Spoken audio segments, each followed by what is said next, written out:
Bismillahirrahmanirrahim. Alhamdulillah Rabbil Alamin. Wabihi nasta'in ala umuri dunya waddin. Wassalatu wassalamu ala ashrafil anbiya wal mursalin Sayyidina Muhammadin wa ala alihi wa sahbihi ajma'in. Qala al-musannif al-imam Hujjatul Islam Abu Hamid Muhammad bin Muhammad al-Ghazali rahimahullah wa nafa'ana bi ulumih. Thumma khalaqal yadaini wa tawwalahuma litamtadda ilal maqasid wa arradal kaffa wa qasamal asabi al khamsa wa qasama kulla asbu'in bi thalathi anamila wa wada'al arba'ata fi janibin wal ibhama fi janibin akhar litadural ibhamu 'alal jami' walau ijtama'al awwalun wal akhirun ala ayyastambitu bidakikil fikri wajhan akhara fi wad'il asabi siwa ma wudi'at alaih min ba'dil ibham min bu'dil ibhami anil arba' wa tafawutil arba' fit tul wa tartibiha fi saffin wahid lam yaqdiru alaih id bihadha tartib salahatil yadu lil qabdi wal i'ta fa in basataha kanat lahu tabaqan yadau 'alaiha ma yurid wa in jama'aha kanat alatan lidarbi wa in dammaha damman ghaira tammin kanat migrafatan lah wa in basataha wa damma asabiha kanat mijrafatan lahu ila akhirih. Makna kalamul Imam Al-Ghazali rahimahullah wa nafa'ana bi ulumih. Kemudian dia Allah subhanahu wa ta'ala menciptakan dua tangan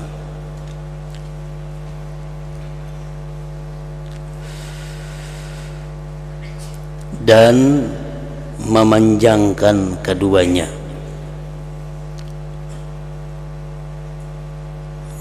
agar mencapai kepada maksud-maksud.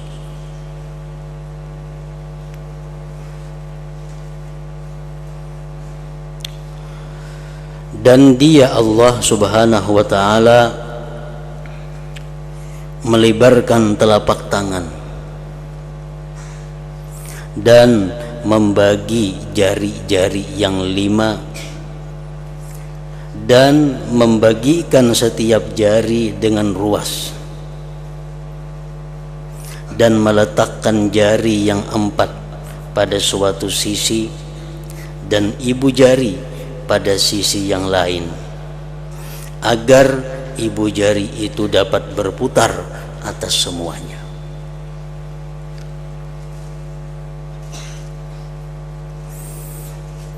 Allah subhanahu wa ta'ala menciptakan 5 jari dan Allah subhanahu wa ta'ala menciptakan 5 jari itu bukan tidak ada maksud tujuan, tetapi ada rahasia tertentu yang diketahui oleh Allah subhanahu wa ta'ala. Kenapa diciptakan 5 kada 6 kada 4?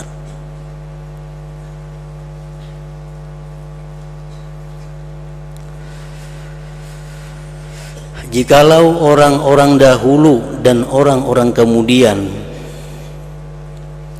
berkumpul bersatu untuk memahami dengan pikiran yang halus akan segi yang lain tentang meletakkan jari-jari selain apa yang telah diletakkan kepadanya dari jauhnya ibu jari, dari jari-jari yang 4 dan berlainan jari yang 4 pada panjang dan tertibnya pada suatu barisan, niscaya mereka tidak mampu atasnya. Artinya andai kata orang seduniaan mulai dahulu sampai akan datang sepakat berkumpul hendak maulah jari yang lebih baik daripada susunan Allah ini, mereka kada akan mampu. Baik susunan tertibnya atau susunan tinggi pindiknya. Kenapa jari tengah lebih panjang daripada kiri kanannya? kenapa kalingking itu halus daripada jari-jari yang lainnya. Itulah sudah ciptaan Allah yang paling baik untuk manusia. Andai kata ada nang hendak Allah lebih baik daripada itu, tentu kada akan bisa. Walaupun orang manusia ini saduniaan berkumpul.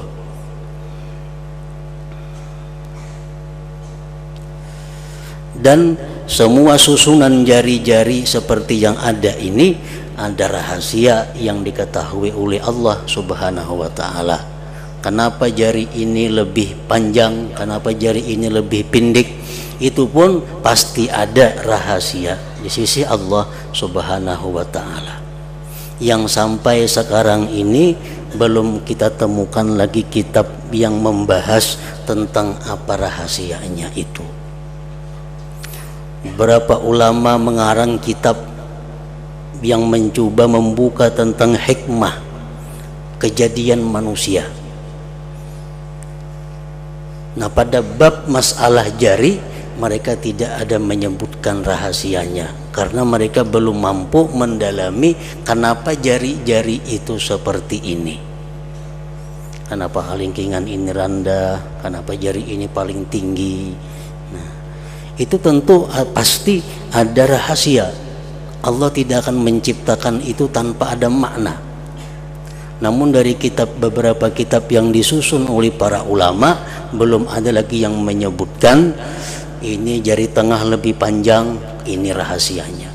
Ini jari ibu jari kayak ini rahasianya. Nah, belum ada lagi keterangan yang ditemukan dalam beberapa kitab. Ini menunjukkan bahwa manusia, mereka para ahli hikmah belum mampu mendalami apa rahasia yang tersembunyi itu. Ada ulama yang mengatakan, yaitu Imam Ad-Damiri, bahwa jari Rasulullah Sallallahu Alaihi Wasallam itu berbeda dengan jari kebanyakan manusia. Beliau mengatakan bahwa jarinya Rasulullah itu telunjuk lebih panjang daripada jari tengah. Itu perkataan Imam Damiri. Namun di dalam kitab yang lain-lain disebutkan bahwa yang benar adalah jari Rasulullah Sallallahu Alaihi Wasallam itu seperti jari kebanyakan manusia. Karena itulah sudah yang terbaik bagi manusia.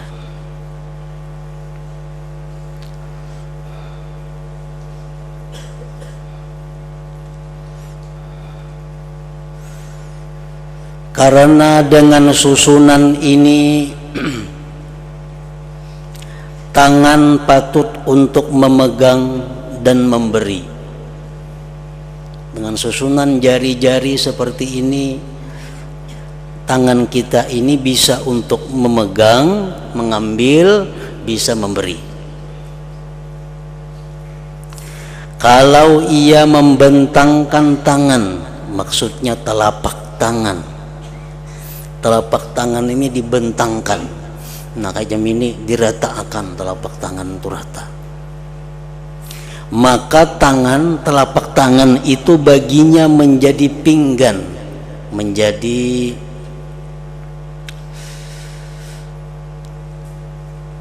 pinggan itu artinya macam cipir,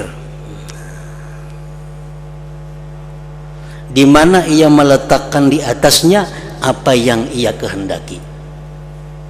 Jadi kalau tangan ini diratakan, kita kalau di sini mengendak sesuatu macam kayak talam jadinya.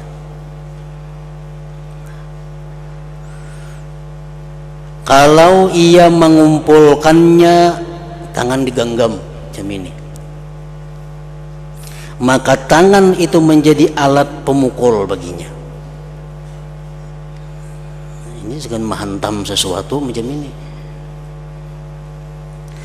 Kalau ia menghimpunkannya dengan himpunan yang tidak sempurna, ini kan himpunannya sempurna ngarannya, ini sedang memukul. Kalau kada sempurna macam itu, digenggam cuma kada sempurna, maka tangan itu menjadi alat cibuk baginya. Alat cibuk baginya, mighrafa. Kalau ia membentangkannya dengan menghimpunkan jari-jarinya, tangan dibentangkan jam ini, tapi dihimpunkan jari-jarinya, macam ini jadinya. Maka tangan itu menjadi penyinduk baginya, sakruk baginya. Nah, jadi itu salah satu daripada fungsi tangan, telapak tangan yang diciptakan Allah Subhanahu wa ta'ala dengan demikian bentuknya. Bisa berfungsi macam-macam.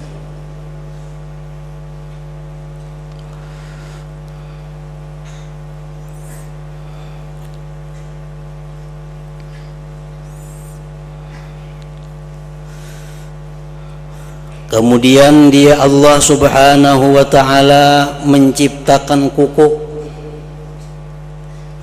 atas ujung-ujung jari-jari sebagai perhiasan bagi ujung-ujung jari dan sebagai tiang baginya dari belakangnya sehingga tidak terputus, dan agar mengambil dengannya akan perkara-perkara yang halus yang tidak dapat diambil oleh ujung-ujung jari, dan agar ia menggaruk dengannya akan badannya ketika perlu. Maka kuku yang menjadi anggota yang hina, kuku ini kelihatannya hina,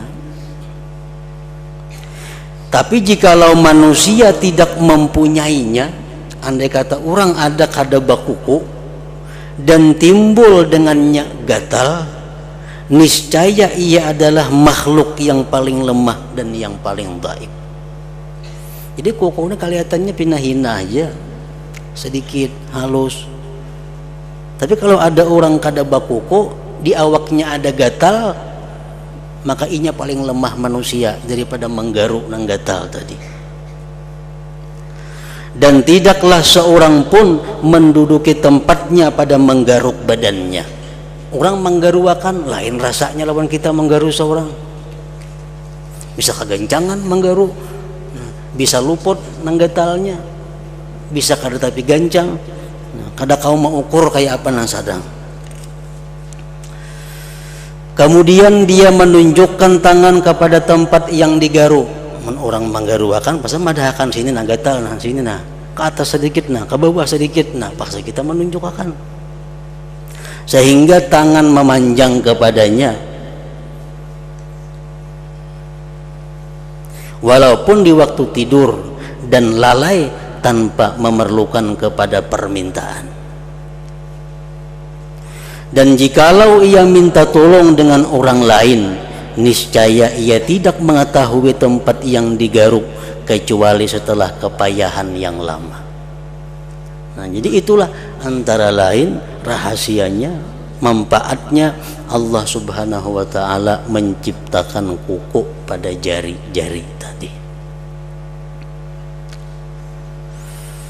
Dan dari kuku yang kita anggap remeh, kuku yang kita anggap hina itu, padahal kuku ini mempunyai hukum bisa mendatangkan pahala, dan kuku ini bisa mendatangkan dosa. Karena setiap ciptaan Allah itu ada hukum dan ada hikmah. Kayak apa kuku supaya mendatangkan pahala? Memotongnya. Kuku bila panjang kita potong mendatangkan pahala. Karena Rasulullah sallallahu alaihi wasallam bersabda, "Qallim azfarak." Ujar Nabi, potong kuku engkau. Fa inna syaitani yaq'udu ala ma tala minha, karena syaitan duduk di atas kuku nang panjang itu. Nah, mengkalimanya panjang 5 ikung syaitannya, 10 panjang 10 syaitannya dudukan. Mana syaitan yang ada sudah, mana syaitan di kuku pulang bertambah. Nah, jadi kuku ini bisa mendatangkan pahala dengan cara kita memotongnya. apabila kita potong kuku itu di hari yang baik, seperti sore hari Kamis atau pagi hari Jumat, itu mendatangkan pahala yang lain lagi. 2 pahala di kuku aja. Dan bila mana kita potong kuku itu pulang dengan cara yang baik, maka mendatangkan pahala pulang. Nah, 3 pahala. Jadi memotong kuku itu hari apa potong sudah berpahala. Kalaunya panjang tadi, kita ambil hari-hari yang baik, sore hari Kamis, pagi Jumat, dapat 2 pahala. Kita potong dengan cara yang baik, dapat 3 pahala. Kayak apa cara yang baik memotong kuku itu? Nah, Imamul Ghazali mengatakan bahwa kita harus mengetahui dahulu tangan kita ada kanan, ada kiri.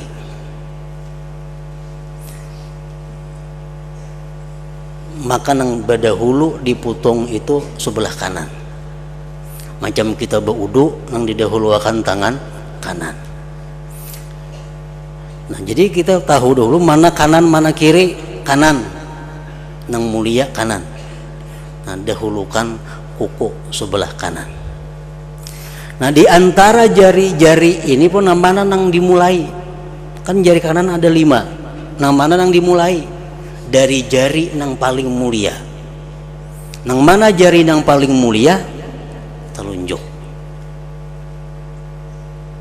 Kenapa bukti telunjuk paling mulia? Dipakai dalam sembahyang. Asyhadu an la ilaha illallah. Nah, kan telunjuk. Jakanya kada mulia, kada disuruh ini mangkat. Dan kemuliaan telunjuk ini kada kau digantikan oleh jari-jari yang lain. Andai kata orang paget telunjuknya, kada bertelunjuk lagi. Lalu sembahyang asyhadu an la ilaha illallah diganti lawan tangah, kada boleh. Ada bangkatan dan akan seadanya. Karena kemuliaan jari telunjuk ini kada kau diganti. Sebabnya apa? Karena jari telunjuk ini ada mempunyai hubungan ke dalam hati manusia. Nah, jadi dahulukan nang kanan memotong kuku. Berhubung nang kanan ini ada 5, dahulukan yang paling mulia. Nang mana paling mulia? Telunjuk. Nah, telunjuk ini nomor 1 dipotong kuku. Nah, kemudian urutan nang kanan seterusnya. Takdirakan tangan ini bertangkup. Nah, tangkup macam ini. Takdirakan nang mana? Selanjutnya, hanyar jari tengah, hanyar jari manis, hanyar kalingking kanan, hanyar kalingking kiri, jari manis kiri, jari tengah kiri, telunjuk kiri, ibu jari kiri, paampihan ibu jari kanan. Nah, bila kita memotong kuku cara nang macam itu, dapat pahala pulang.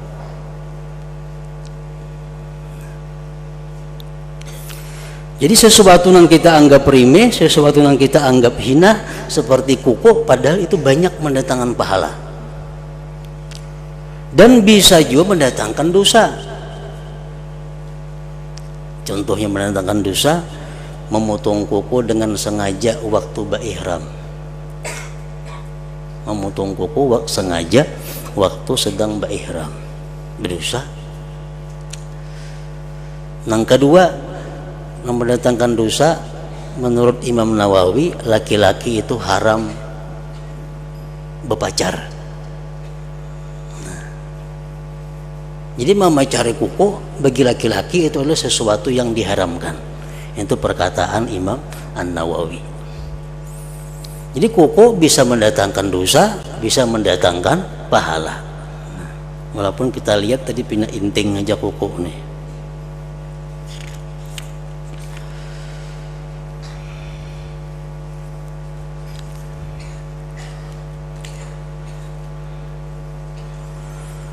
Kemudian dia Allah Subhanahu wa ta'ala menciptakan ini semuanya. Tangan yang panjang tadi, telapak tangan dengan demikian, jari-jari, kuku-kuku. Nah, Allah menciptakan ini semuanya adalah dari air mani asalnya. Dan air mani itu dalam rahim dalam 3 kegelapan. Jadi seorang janin itu berada dalam 3 kegelapan. Kegelapan pertama, bayi itu biasanya dalam kadut, dalam salaput. Yang kedua, bayi itu andaknya pulang dalam rahim. Rahim itu andaknya dalam parut. Nah, 3 tapis. Nah, jadi dalam 3 kegelapan. Jikalau tutupan dibuka dan penglihatan dipanjangkan kepadanya, niscaya dapat diketahui pengukuran dan penggambaran yang tampak atas air mani itu sedikit demi sedikit, dan tidak dapat dilihat orang yang menggambar dan alatnya. Andai kata kita memakai satu alat, kita kau melihat bagaimana air mani itu prosesnya. Dia berkembang. Air mani itu sekian hari lawasnya jadi darah, sekian hari lawasnya jadi daging, sekian hari lawasnya timbul tulang-tulang dan sebagainya. Kita kau melihat, jakanya ada alatnya tuh. Hakun mah dangi na agana. Kita kau melihat perkembangannya tanpa kau melihat orang nang maulahnya, tanpa kita kau melihat orang yang menciptakannya.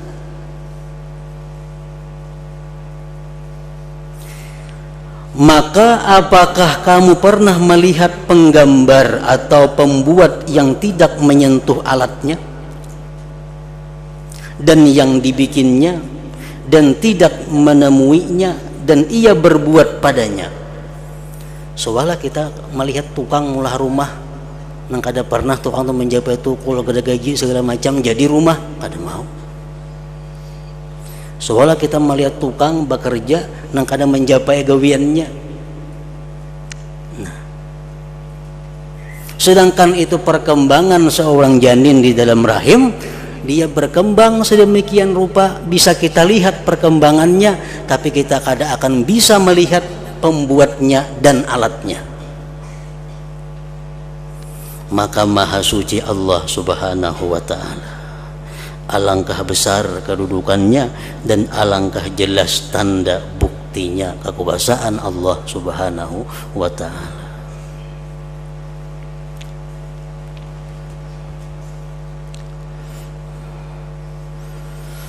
Kemudian perhatikanlah di samping kesempurnaan kudratnya kepada kesempurnaan rahmatnya. Sesungguhnya ketika rahim sempit dari bayi itu, ketika menjadi besar, bagaimana dia menunjukkan jalan kepadanya sehingga ia membalik, bergerak dan keluar dari tempat yang sempit itu dan mencari jalan tembus. Seolah-olah ia orang yang berakal, yang mengerti dengan apa yang diperlukannya. Ini kudrat dan rahmat Allah. Janin itu beganal, akhirnya merasa sasaknya dalam rahim, lalu ia hendak keluar. Dan kawa ia menuju pintu keluar itu, seolah-olah janin ini punya akal. Padahal jika di rumah diandak janin itu kalau dapat mencari lawangnya.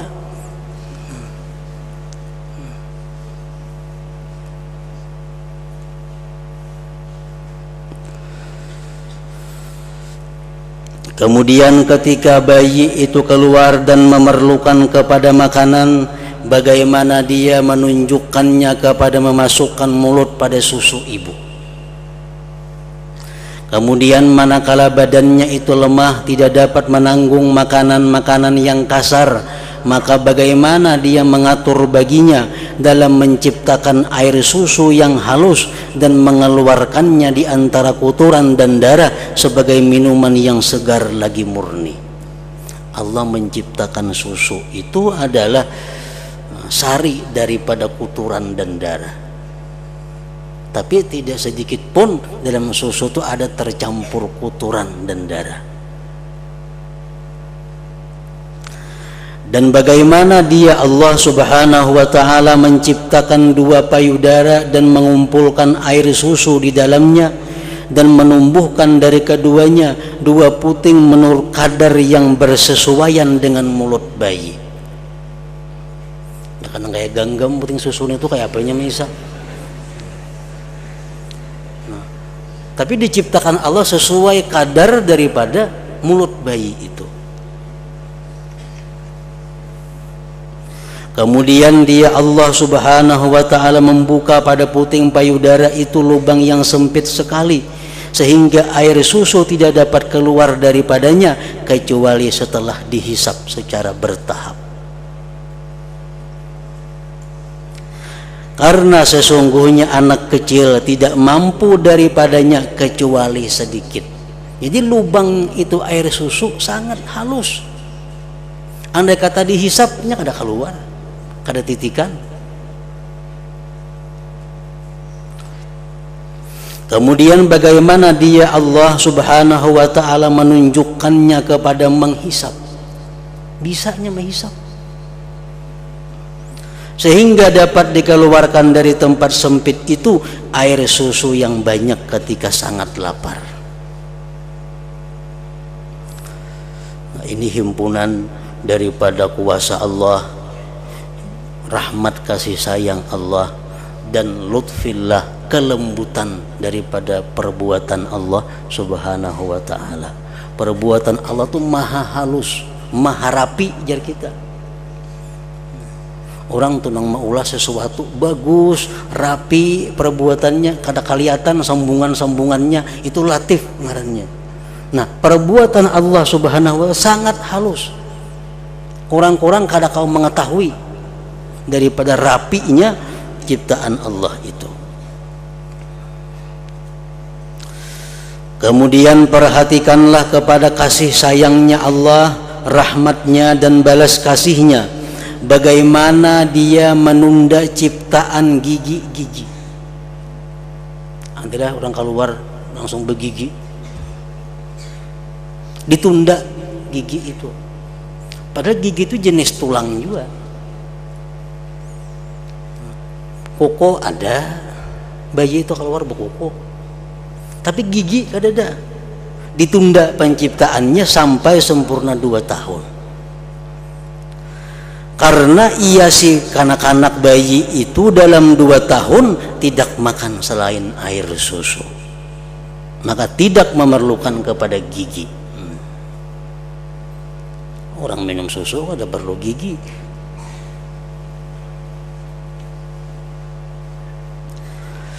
Dan apabila ia si bayi sudah besar, maka air susu yang lemah tidak cocok baginya.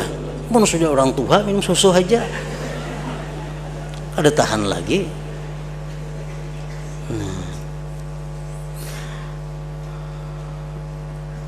Dan apabila ia sudah besar 3 tahun, 4 tahun, umurnya 5 tahun, maka air susu yang lemah tidak cocok baginya dan memerlukan kepada makanan yang kasar, bubur kah, pisang kah, napakah, dan makanan itu memerlukan kepada mengunyah dan menumbuk, maka dia Allah subhanahu wa ta'ala menumbuhkan bagi si bayi itu gigi-gigi ketika perlu.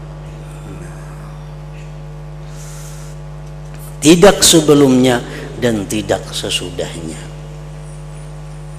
Jadi paparutan kakanak bayi itu nang imbah dilahirakan di bawah 2 tahun itu nya kada sanggup paparutannya menyandang nang karas-karas, sehingga hanya memerlukan susu. Nah, sesudah itu hanya inya mampu makan nang karas-karas dan diperlukanlah gigi, maka Allah ciptakan gigi itu sesuai dengan umurnya. Nah, begitu orang ini sudah dewasa, tuha sudah, gigi satu persatu guguran. Manusia itu dari bayi kembali kepada bayi. Orang yang sudah umur 70-80 giginya redaan lagi. Kenapa? orang tua seperti itu, kada kau lagi makan nang karas-karas, paparutannya sudah lama, ada perlu gigi lagi nya.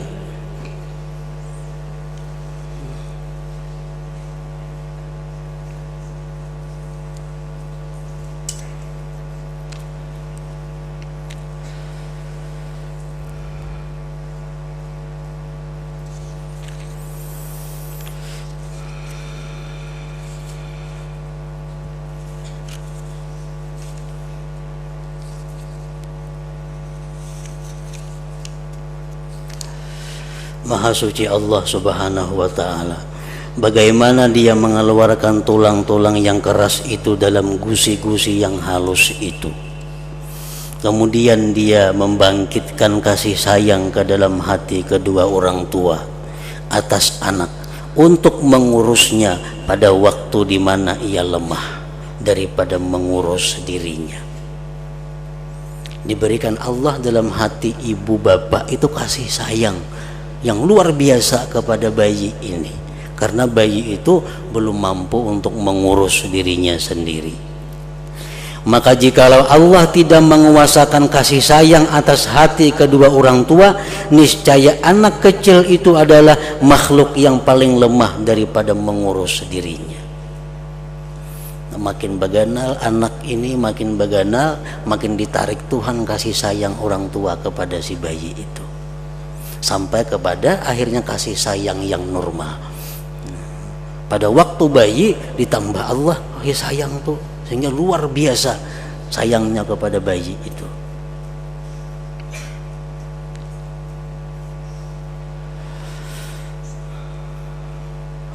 Kemudian perhatikanlah bagaimana dia Allah subhanahu wa ta'ala menganugerahkan kepada anak kecil itu akan kemampuan tamyiz, dapat membedakan antara baik dan buruk. Biasanya sudah berumur di atas 7 tahun. Akal dan petunjuk secara bertahap, sehingga ia balik dan sempurna.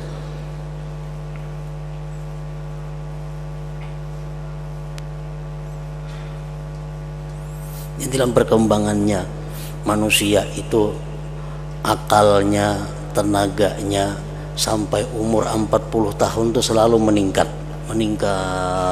Nah, sampai berumur 40 tahun. Nah, sesudah umur 40 tahun itu menurun kembali. Ada kau hafal lagi, ada kau lagi berapa umur 50 tahun itu, karena sudah menurun. Angkat nang barat-barat kada kayak umur 20, karena kekuatannya pun sudah menurun. Jadi finishnya manusia itu di umur 40 tahun. Makanya Imam Ghazali mengatakan dalam sebuah kitab beliau, mengutip hadis Rasulullah SAW, apabila orang di umur 40 tahun ini baik, dia akan baik selamanya. Bila 40 tahun ini masih saja kelakuannya kayak dahulu, maka seterusnya sampai mati, macam itu.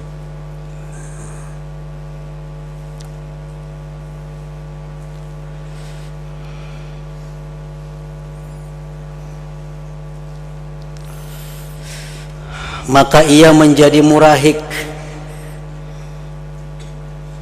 kemudian menjadi pemuda, kemudian menjadi kahal berumur antara 30 sampai 50 tahun, kemudian menjadi syekh orang tua.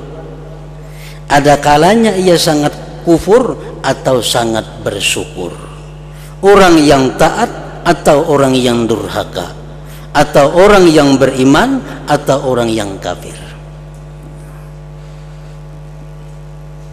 Sesuai dengan firman Allah Ta'ala, hal ata 'alal insani hinum minad dahri lam yakun syai'an madhkura inna khalaqnal insana min nutfatin amsyajin nabtalihi faja'alnahu sami'an basira inna hadainahu sabila imma syakira wa imma kafura.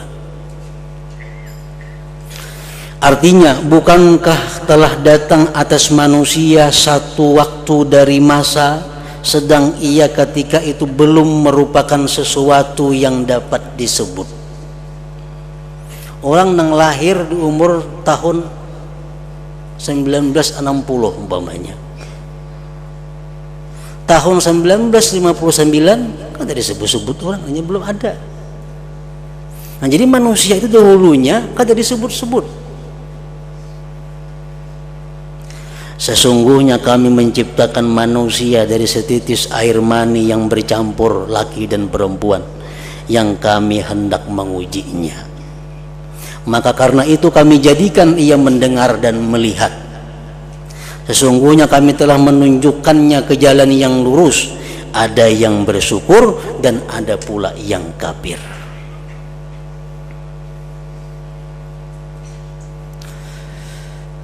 Perhatikanlah kepada kelemah lembutan dan kemurahan, kemudian kepada kudrat dan hikmah dari Allah Subhanahu wa ta'ala. Maka kamu disilaukan oleh keajaiban-keajaiban hadrat ketuhanan. Bila kita tafakkur, merenungi ini semua, kita akan silau. Bila silau apa? Kadang melihat lagi, lalu mengakui bahwa maha suci Allah Subhanahu wa ta'ala.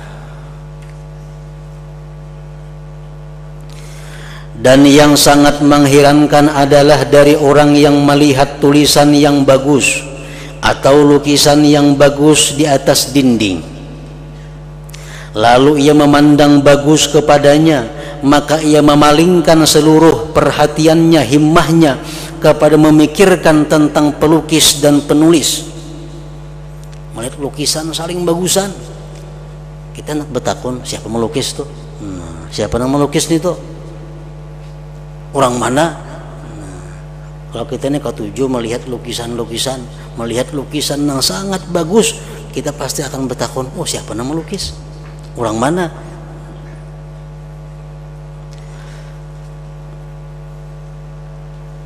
Dan bahwa bagaimana ia melukisnya dan menulisnya, dan bagaimana ia mampu atasnya, dan ia senantiasa memandang besar kepadanya. Oh, kita merasa mengagungkan pelukis yang hebat itu dalam dirinya, dan ia berkata, alangkah cerdasnya dan alangkah sempurna ciptaannya dan alangkah bagus kemampuannya. Kemudian ia memandang kepada keajaiban-keajaiban ini pada dirinya dan orang lain. Nah, kita pandang keajaiban diri kita, kita pandang keajaiban manusia-manusia lain. Kemudian ia lalai dari penciptanya dan penggambarnya. Tidak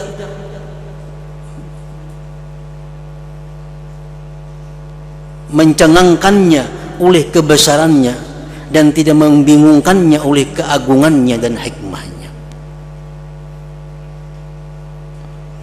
Nah, itulah yang sangat mengherankan manusia ini. Ia melihat dirinya, tapi dia kadang melihat, kadang mencari, kadang mau bertanya siapa penciptanya, siapa yang menggambar melukisnya. Maka inilah sekelumit dari keajaiban-keajaiban badanmu yang tidak mungkin membahas secara keseluruhan. Maka itulah jalan yang lebih mendekati kepada pikiranmu dan saksi yang paling agung atas kebesaran penciptamu. Sedang kamu lalai dari yang demikian, lagi disibukkan dengan perutmu dan parajmu. Kamu tidak mengenal dari dirimu, melainkan bahwa kamu lapar lalu kamu makan, dan kamu kenyang lalu kamu tidur, dan kamu bersahwat lalu bersetubuh, dan kamu marah lalu berperang, dan binatang-binatang semuanya bersekutu sama denganmu tentang mengenal yang demikian itu. Lapar berpikir makan, mengantuk berpikir guring. Kalau hanya itu pikiran kita, tidak ada perbedaannya kita dengan binatang. Nah, sesungguhnya keistimewaan manusia yang menghalangi binatang-binatang daripadanya adalah ma'rifat kepada Allah Ta'ala. Itu yang membedakan manusia dengan binatang. Dengan memandang pada kerajaan langit dan bumi dan keajaiban-keajaiban penjuru-penjuru langit dan diri. Nah, makanya man arafa nafsa rabbah. Orang nang kau mengenali dirinya itu dia akan bisa mengenali Tuhannya. Orang nang kada kenal dirinya sendiri aja kada kenal, kayak apa kau mengenal yang lainnya? Karena dengan ma'rifat itu seorang hamba masuk dalam kelompok malaikat al-muqarrabin dan dikumpulkan dalam kelompok para nabi dan siddiqin dengan didekatkan dari hadrat Tuhan semesta alam. Kedudukan ini tidaklah bagi binatang-binatang dan tidak pula bagi manusia yang ridha, yang senang dengan dunia, dengan nafsu syahwat binatang. Sesungguhnya manusia itu lebih baik, lebih banyak kejahatannya daripada binatang-binatang, karena tidak ada kemampuan bagi binatang atas yang demikian. Binatang kada diberi Allah akal.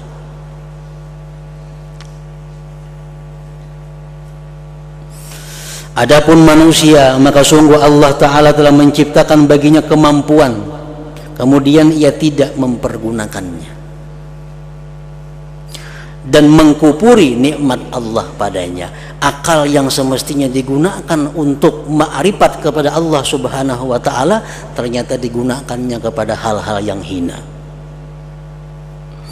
Mereka itu manusia seperti tadi adalah seperti binatang, bahkan mereka itu lebih sesat jalannya daripada binatang tadi. Nah, ke situ apabila kamu telah mengetahui jalan pikiran tentang dirimu.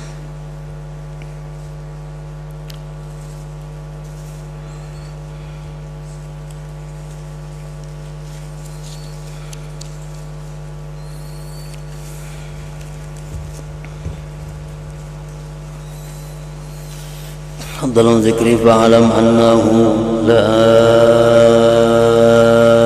ilaha illallah Muhammadur Rasulullah, la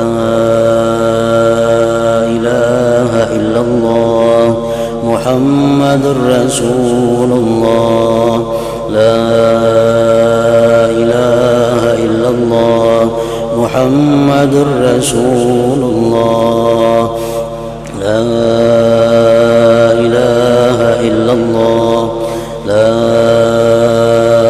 ilaha illallah, la ilaha illallah, la ilaha illallah, la ilaha illallah. Allahu Allah, Allahu Allah, Allahu Allah, Allahu Allah, Allahu Allah, Allahu Allah, Allahu Allah, Allahu Allah, Allahu Allah, Allahu Allah, Allahu Allah, Allahu Allah, la ilaha illallah Muhammadur Rasulullah, la ilaha illallah Muhammadur Rasulullah, la ilaha illallah Muhammadur Rasulullah, la ilaha illallah. Al-Fatihah.